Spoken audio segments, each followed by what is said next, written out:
Hello விவாஸ், daily மேக்ஸில் shortcut பார்த்துட்டு இருக்கோம். இன்னைக்கு இந்த சம்க்கான ஷார்ட்கட்டானு பார்க்கலாம். இந்த மாடலில் ஆல்ரெடி நம்ம நிறைய சம் பார்த்தாச்சு. இந்த மாதிரி ஒரே மாதிரி நம்பர் வைக்கிற சம் அதுவும் பார்த்தாச்சு. இப்போ இந்த சம்க்கான ஆன்சரையும் பார்த்துடலாம். இங்கே பாருங்க, ரூட்குள்ளே இருக்க இந்த மாடல் சம் வந்துச்சுன்னா ஒரு ரெண்டு விஷயம் நோட் பண்ணணும். என்னன்னா, ரூட்குள்ளே இருக்கிற எல்லா நம்பர்ஸுமே வேற வேறையா இருக்கா இல்லை சேமா இருக்கான்னு பார்க்கணும்.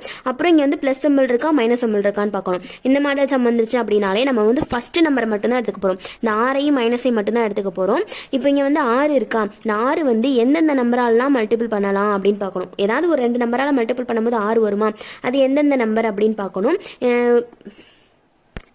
1 டேபிளால் போடும்போது 6 வரும். அந்த 1 டேபிளை நம்ம எப்போவுமே இந்த மாடல் சமைக்கு எடுத்துக்க கூடாது. நெக்ஸ்ட் 2 டேபிளால் போடும்போது வருமா, 2ஐயும் 3ஐயும் மல்டிபிள் பண்ணும்போது 6 வரும். அடுத்து வேற என்ன டேபிள் வரும், 3 டேபிள் வரும். 3ஐயும் 2ஐயும் பண்ணும்போது வரும். இது ரெண்டுமே ஒன்று தான், அதனால இதை மட்டும் எடுத்துக்குவோம்.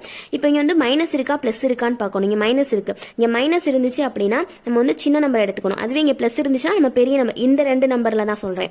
இங்கே மைனஸ் இருந்துச்சுன்னா இந்த சின்ன நம்பர் எடுத்துக்கணும். இங்கே ப்ளஸ் இருந்துச்சுன்னா இங்கே பெரிய நம்பர் எடுத்துக்கணும். இப்போ இந்த சம்ல இங்கே மைனஸ் தானே இருக்கு, அப்போ 2 தான் நமக்கான ஆன்சர்.